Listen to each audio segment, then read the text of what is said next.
Hello' experience সকলোকে job master Assam চেনেললৈ স্বাগতম জনাইছোঁ। আশা কৰোঁ সকলোৰে ভাল। হেভি ভেহিকেল ফেক্টৰী এপেৰেণ্টিক ৰিকুইৰমেণ্টৰ 320টা পদ মিনিষ্ট্ৰী অফ ডিফেন্সে মুকলি কৰিছে। তেন্তে আহক পদকেইটাৰ বিষয়ে বিতংভাৱে আলোচনা কৰোঁ। মিনিষ্ট্ৰী অফ ডিফেন্সে গধুৰ বাহন কাৰখানাত নিযুক্তি প্ৰদান কৰিবৰ বাবে 320টা এপেৰেণ্টিক পদ মুকলি কৰিছে,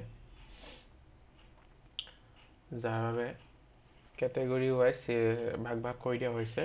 গ্ৰেজুৱেট এপ্ৰেণ্টিছৰ বাবে মেকানিকেল ইঞ্জিনিয়াৰিঙৰ বাবে 50টা, ইলেক্ট্ৰিকেল এণ্ড ইলেক্ট্ৰনিক ইঞ্জিনিয়াৰিঙৰ বাবে 30টা, কম্পিউটাৰ ছায়েন্স এণ্ড ইঞ্জিনিয়াৰিং ITৰ বাবে 7টা, চিভিল ইঞ্জিনিয়াৰিঙৰ বাবে 5টা, অট'মোবাইল ইঞ্জিনিয়াৰিঙৰ বাবে 18টা, মেকানিকেল ইঞ্জিনিয়াৰিঙৰ বাবে 50টা, ইলেক্ট্ৰিকেল ইলেক্ট্ৰনিক ইঞ্জিনিয়াৰিঙৰ বাবে 30টা, কম্পিউটাৰ ছায়েন্স এণ্ড ইঞ্জিনিয়াৰিং ITৰ বাবে 7টা, চিভিল ইঞ্জিনিয়াৰিঙৰ বাবে 5টা, অট'মোবাইল ইঞ্জিনিয়াৰিঙৰ বাবে 18টা, BA BSc BCom BBA BCA ৰ বাবে 100টা, টোটেল 320টা পদ মুকলি কৰিছে।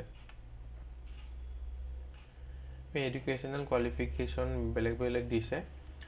গ্ৰেজুৱেট এপ্ৰেণ্টিছৰ বাবে a degree in engineer or technology granted by statutory university or institution empowered to grant such degree by an act of parliament relevant discipline.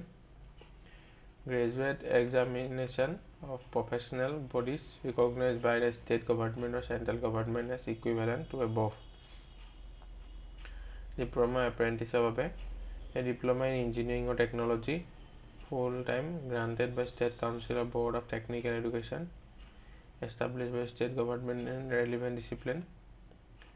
A diploma in engineering or technology full time granted by a university in relevant discipline.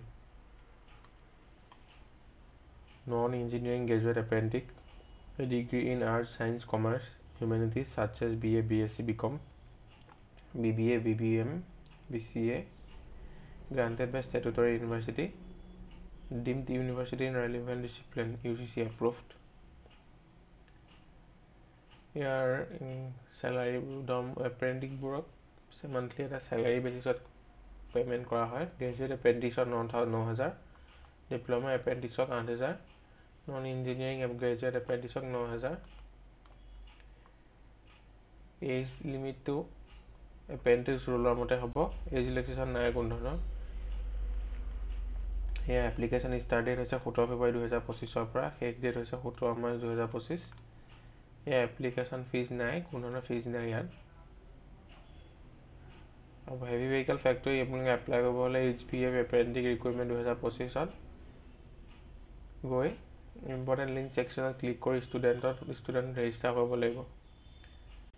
Register কৰাৰ পিছত এটা unique ID generate হ'ব, সেইটো আপোনালোকে heavy vehicle factory under apply against advertise vacancy তাত click কৰি নিজৰ necessary ডকুমেণ্টছখিনি আপলোড কৰিব লাগিব।